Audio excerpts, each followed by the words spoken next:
Good morning. Welcome back to another edition of Badass Marketing. I am joined once again by the ever so lovely Angela Dunst. Angela, how are you? Good morning. I'm doing well. You're on vacation, are you not? I am on vacation, but And I why the didn't hell are want to you talking to me? stop the momentum that we have going, Mike. It's summer. You got to keep something regular. How is that for devotion? She's on vacation and she still shows up for our weekly session, right? That's dedicated. That's badass marketing when you show Yes. up while you're on vacation, or it's just sad. I don't know, one or the other. Yeah, You probably a choose. little of both. Right, exactly. So what are we talking about this week? What's going on? Well, we talked a lot about content last week, Mike. And one of the questions that I get from my clients all the time, and especially if I'm doing a speaking event, people are like, where do you get the content from? What are the sources for content? What do you write about? What do people want to hear? What's valuable? You hear so much about the value add, and LinkedIn is changing their algorithms and they're calling it knowledge and advice, is what they're gearing it towards now. So, how do you provide knowledge and advice for people? Yeah, and I think the knowledge and advice is following somewhat around, Google uses EAT, which, Yes. right? So authority, trust, and an E. So whatever the E, I forget what the E is. But this idea of whether it's thought leadership, whether it's trusted content, value added, whatever that. So this idea of creating content of value to the reader, right? Yes. So where do you go? Me? Yeah. I really think about the first place that I go, honestly, is what appointments have I had this week and what questions came up? So it's really just going right back to my clients or prospects that I've talked with this week. Where are the misunderstandings? Where are the big questions? Or sometimes when I do speaking events, people will drop these fabulous questions into the chat, or I get the same old questions time and time and time again. Those are fantastic places to start thinking about answering those questions, FAQs. Yeah, I mean, for us, what we do is we will typically, if we have a topic that we're interested in, is we go to Google and we, type in the topic, and Google, about mid-page will show you about 4 or 5 questions that are most frequently asked. So this week we were writing about succession planning, right? And what to do when you're with your business, whether pass it on to another generation, whether to sell it or anything like that. So what we did is we went to Google and typed in succession planning, and there was a list of 4 or 5 questions. What we do from there, because that's a good start, but it's not it's not exhaustive, right? So the next tool that we look at is we look at Answer the Public. Are you familiar with that tool? I'm not. You're not That's familiar with Answer awesome. the Public? I am not. Oh my gosh. I'm going to learn something on this podcast. You are. We're going to teach you something, whether you like it or not. Whether it's useful or not. No, it's useful. I promise it'll be useful. That's exciting. Yeah. So for us, the other thing is to take that idea of like questions. We go to a tool called Answer the Public, which you can search, and I'm going to share my screen. Excellent. I am Thank you. so amazed that you don't know about this. So it's answerthepublic.com. And can you see this? Yes, Lots I of can. pop-ups. Thank you. Yay, lots of pop-ups, right? So yes. Discover what people are asking about. So what this tool basically does is it takes those 4 or 5 questions that Google presents to you, and then it just extrapolates from there. And you'll get, well, I'll show you.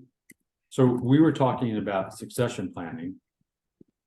So we enter that in. We're interested in what people in the United States are talking about or asking about within succession planning, and we do a search.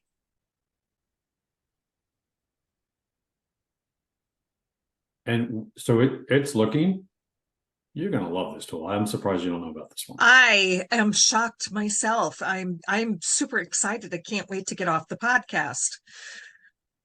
We can quit now. How rude. Exactly. So it takes a minute to, figure out the search or so. Doesn't usually take this Read long, the but internet. yeah. So of course, since we're doing it live, it's taking forever, but Yeah, because ChatGPT is taking up all the room. so it's just returned about, I'd say not about exactly 91 91 questions questions. around succession planning. Who, Right. why? Oh, I'm loving the categories. That's so interesting. Right? Why, which, will, where, and also Where it is showing you the darker the it's dot. showing you search volume, and it's also showing you cost per click. So if you're interested in what, if you were to, Okay. so this is a tool that we use a lot because we exhaust those 4 or 5 questions pretty quickly, but if we want to create, more content around it, is succession planning ethical, who benefits from succession planning, who is responsible for succession, just gives us a whole bunch of questions. And we can look at the ones that are, obviously based on search volume, which are the higher questions that, are showing up more frequently. And then the other thing is, so there were 91 general questions, but it resulted in 601 questions around succession planning. Wow. Right. So the first graph, or the first graphic, is sort of general succession planning. Then the second graphic is what are the prepositions, if you're using prepositions.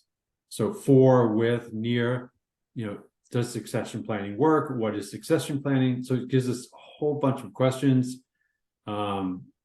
Comparisons, estate planning versus succession planning, estate planning versus elder law, estate planning, succession planning versus career pathing. So if you want to write articles about a comparative article. Nice. Right. This is awesome. And then it breaks it down alphabetically. So if you're looking for different keywords, so this tool is free. And it really, for if you want to be a thought leader, or just capture the essence of whatever topic you're working on, for example, here, succession, I have 601 ways, and it gives me 601 questions and topics that I can think about as it relates to succession planning. Now, I'm not going to use all of them. Some of them, aren't particularly relevant to what we're doing. Right. But, I could rack my brain through a brainstorming session, and I can assure you I wouldn't come up with 601 different approaches. Exactly. So that is amazing. Yeah. So Answer the Public is where we go. We go for the basic, because the low-hanging fruit is Google. So we go through those 4 or 5 questions that are presented on Google. We start there.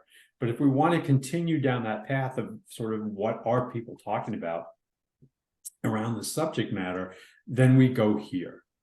Okay. So any other questions about Answer the Public? This is a great tool. No, so it's a rabbit hole I want to go down very soon. Yeah, it's great. So the free version gives you 3 searches a day. If you want to do more than, if you're using this, more hardcore user, you'd have to upgrade to a paid version. But again, you can get 3 searches a day. That's plenty. Yeah, it depends on what you're doing and what you're focused on. But I mean, these tools are great. And then the other thing that's really great about these tools is I want to say, I'm not seeing what I'm looking for. Hang on. So there's a visualization, visualization. It's not the word. Visualization. That's interesting. Yeah. And then there's also the underlying data. So if you want to look at search volume, the underlying data is a paid feature. Right. So if you want to know, what's the search volume for this particular phrase, what's the cost per click based on Google, stuff like that. But this will give you some really good places to start from a content perspective. The other area that we go to is we use Quora a lot. You use Quora? Yes. Right. So Quora is a place where people go and ask questions. So we'll do a similar thing. It's not laid out as nicely and visually as that's why I go to answer the public. But Quora, like we do the same thing on Quora, like what are they talking about around this topic? Like what are the questions that people are asking?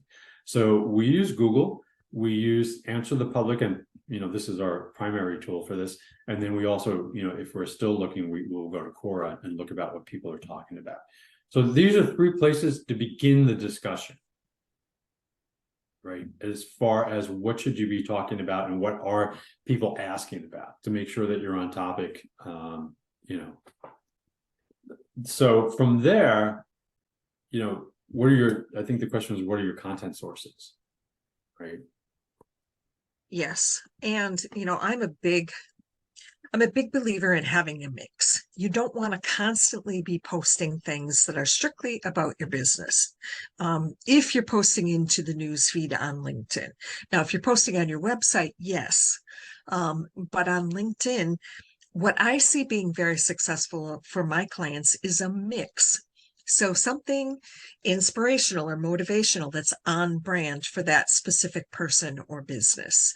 And once a month, I try to get my clients to post something that might be a little bit more personal, not any more frequently than that. So many people ask me, is LinkedIn turning into Facebook? And I'm like, for some people it is. I would prefer that it not. And if you are going to post something that's personal, make sure that you always relate it back to business principles. Why does this matter to anyone? Yeah, so I mean, when it comes to, so we curate content and post it on different channels as well.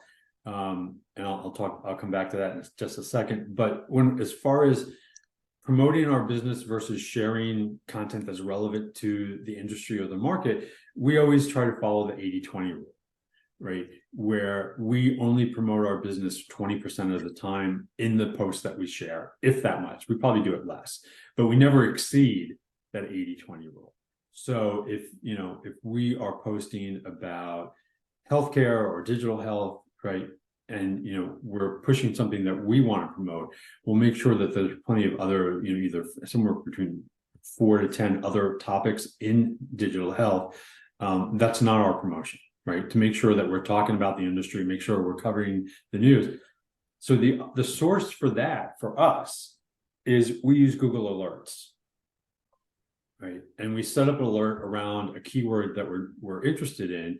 And then we will get once a day, we will get an email with all the latest news. And then we will go through that and curate it, because not all of it's going to be relevant to our audience. Not all of it, some of it may be other people's promotions, which, we're not interested in promoting other businesses that aren't relevant. But, this is going to be, industry related news. And that's a way for us to sort of see that first and then sort of curate it based on that and share it with our audience. And we do that on a lot of different topics where, they're relevant. But another source for content is the Google Alert, and using the Google Alert. The tools we previously discussed were to understand what topics we should be talking about.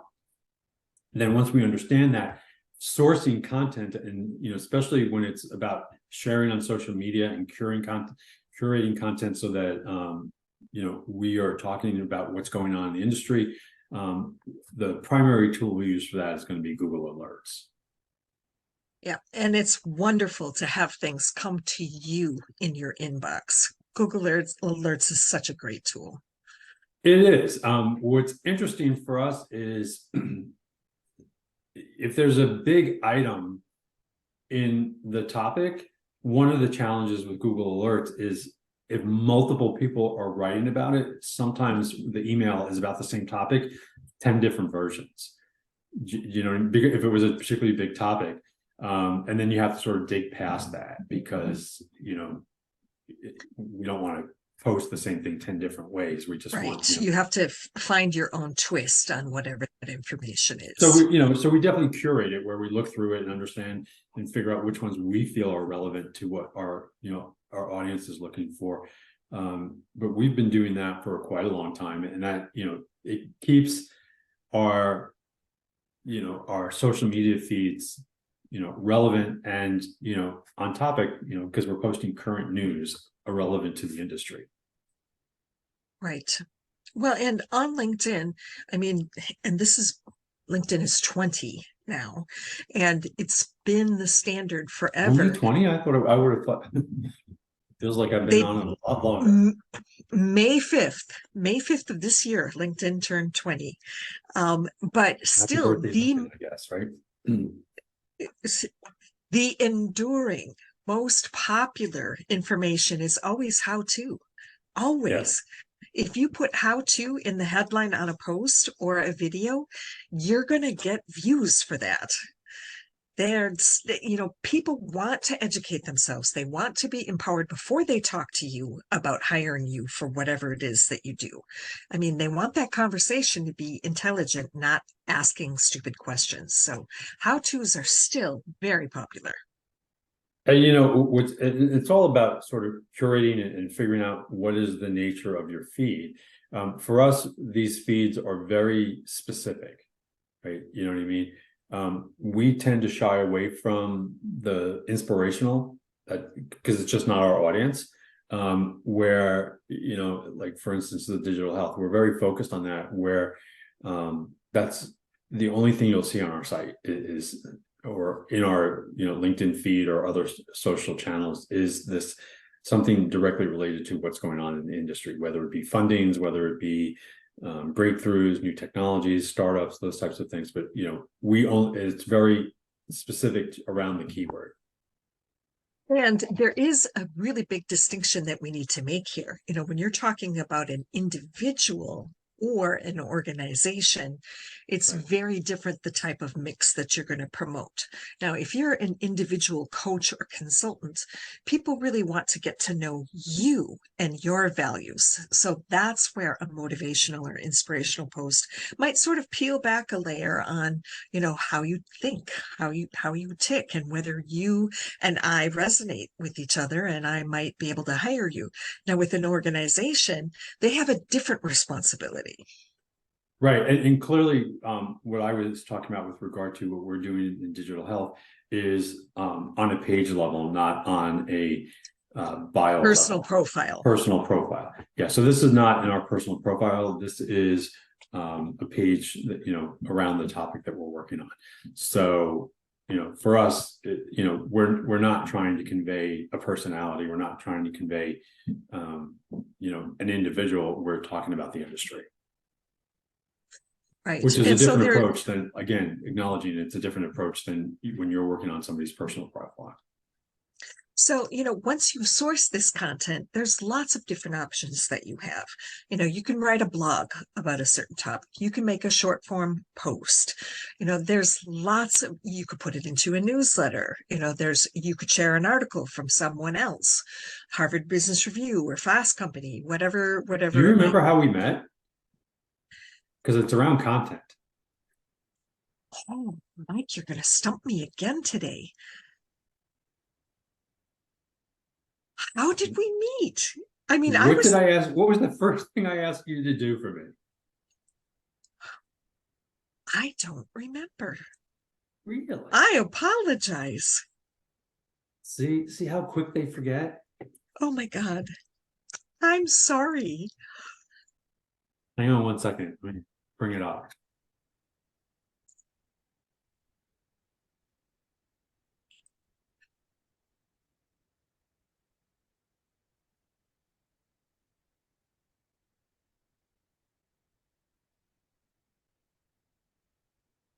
I mean, my standard answer would be, I met you through the professional networking group that we both belonged to.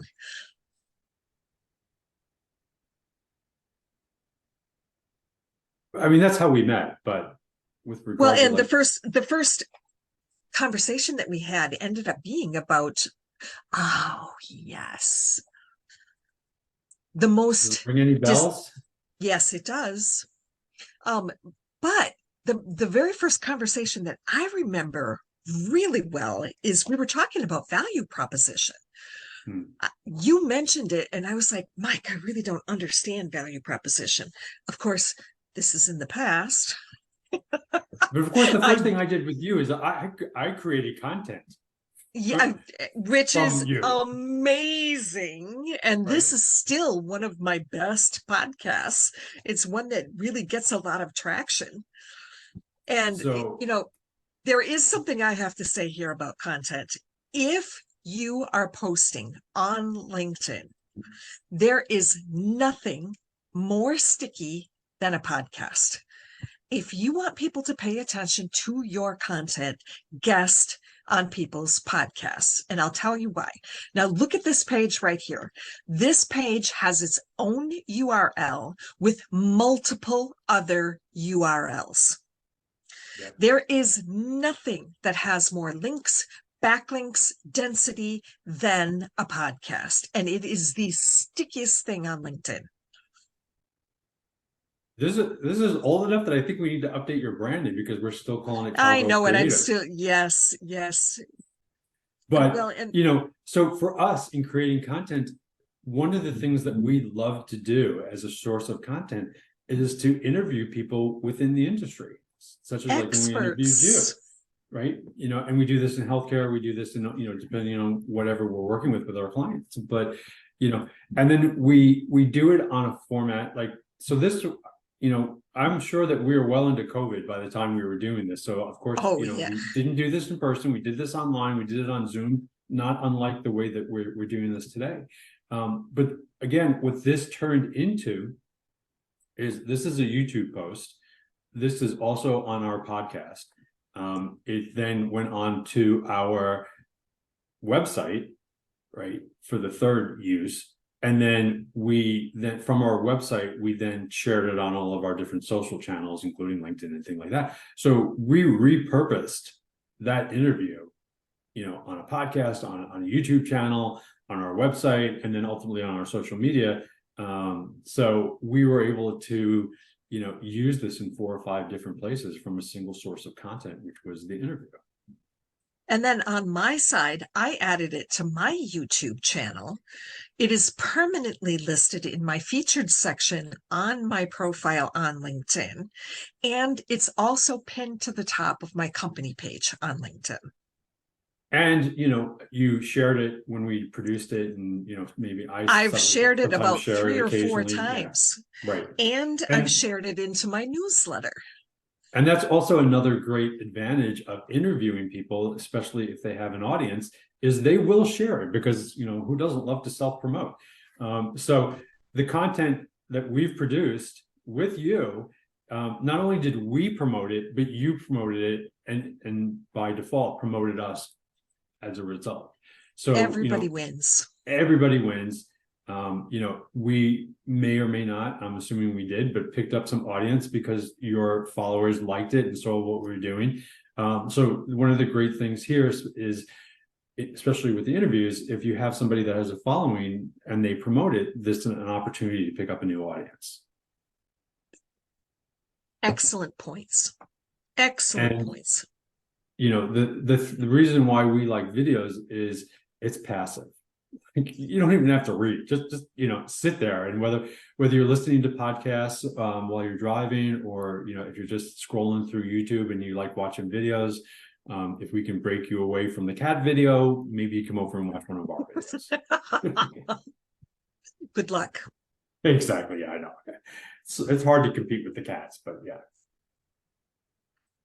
So funny. Well, But thank you as a great for source, so we've talked about a couple of great places that we can, first of all, identify what we should be talking about. So for the tools with regard to where do we start the conversation, we'll go into Google and looking at the questions that are in Google search. We take that the next step and we use Answer the Public, which will then sort of further extrapolate the questions around the keywords that you're identified. If for whatever reason we decide that's not enough, we also go to Quora and look about what is being discussed around the topic there. So that gives us 3 great places to start from what should we be talking about? Then with regard to creating content, part of it we curate, and we do that through Google News and Google Alerts. And that's an opportunity to make sure that we're, aware of what's going in what's currently the most interesting stuff that's going on in the news around your industry. And then finally, for us, one of the key pieces of content that we love to use is the interview and getting industry folks, to chat with us and talk about what they're working on, they give us advice, they give us tips, they talk about the industry, they complain, who cares? Just talk about it. So finally, as part of our content development strategy is we use this interview format. We use it all the time. I used it yesterday on a totally different matter. But we do use it all the time. This is how you and I sort of first engaged. We chatted beforehand, but our first it didn't take me long to jump from like, oh, this is a piece of content I can use. So, that's how mercenary. I have to create content. The easiest way for me to create content is to do a video. Right? Well, and the funnest way to do it is in a collaborative way like this. I love doing podcasts because I get to see how somebody else's mind works and what their questions are about what it is that I do. It really opens up a lot for me as well.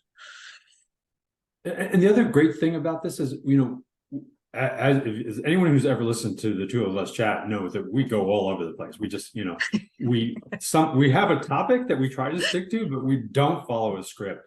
And that allows us to go to a lot of different places, which means that we might pick up topics that we might not, when we're writing about things, we're very structured. We tend to write about the same thing over and over. Whereas if we have these discussions, it tends to really open up sort of where we can go with this. And it expands our content. So we're talking about stuff that, we're talking about things like answer the public. Whereas if I was writing an article about creating content, I might not have gotten to that, because, I was focused on, an outline, right? Right. And, having the guests such as yourself, you'll bring up things that I hadn't thought of. So, expanding the discussion around in the topic. Yes. Well, and one of the other places that I like to look for sources of content is, there's lots of different LinkedIn consultants out there, and they all have extremely different perspectives. And so I look at who might be my competitors. I don't really look at them that way. They're just other consultants. But, I might have a different twist on how they look at SEO on LinkedIn. And so I'm going to go in a little bit different direction from something that they're talking about, but it's always great to look at your competitors and find out what they're saying, what they're doing, and give it your own special flavor. Absolutely. I mean, we will do that with our clients as well. We will look at, because part of the industry dialogue is what are the competitors talking about? And, if they're talking about something and we're not, we need to know why. Either we consciously choose that's not our space, or, oh my God, we should be talking about that too. Again, like you said, you want to put your own spin on it, you want to put your own perspective, but making sure that you're paying attention to the competitive landscape and you understand what they're chatting about and understanding whether you should be chatting about it too. Absolutely. Right. Well, and trend spotting is another one. If you're looking at who the competitors are and what's happening in the industry, and you can sort of, give your own view from the crystal ball on where things are going, people love that kind of content.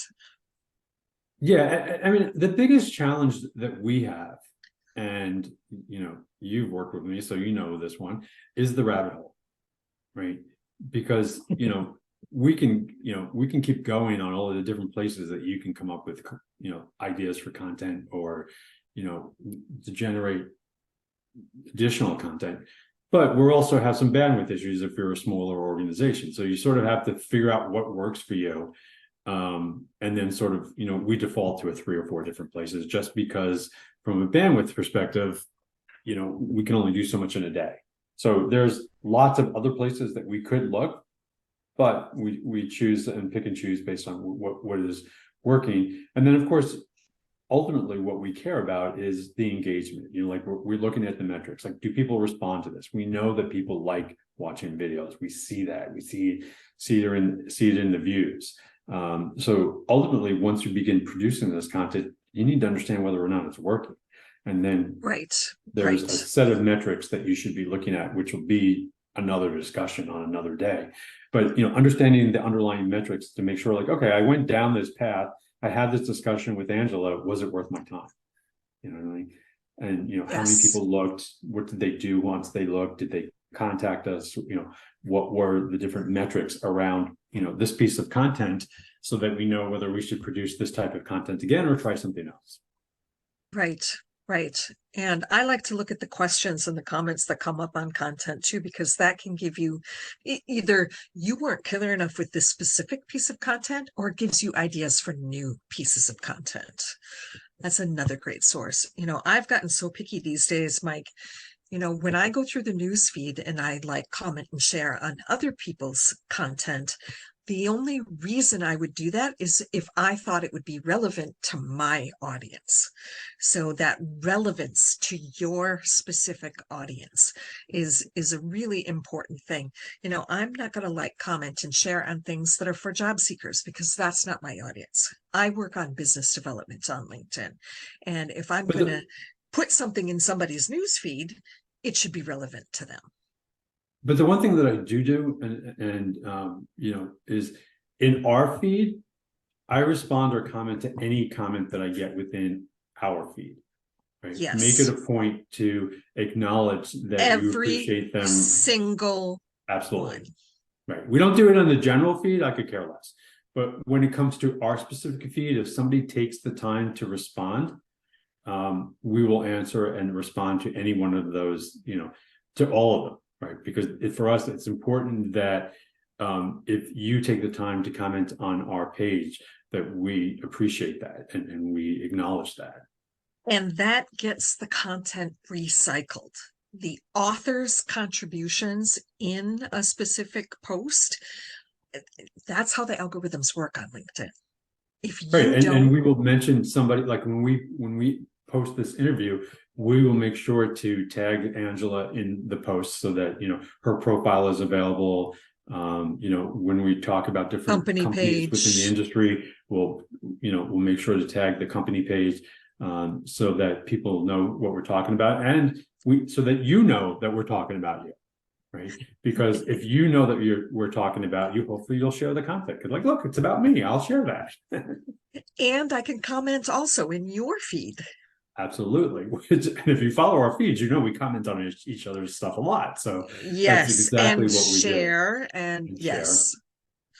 Right. So, again, we've sort of summarized, where to come up with content ideas, where to generate content, where to curate content, which is slightly different, and then using videos and then sharing it. And then ultimately, again, we'll talk about this in a future episode. Make sure you're tracking the metrics to see what's working. If it's working, keep doing it. If it's not working, figure something else out. If you liked what you saw today, if you liked the discussion, please give us a comment below. We probably turn that into content because that's what we do.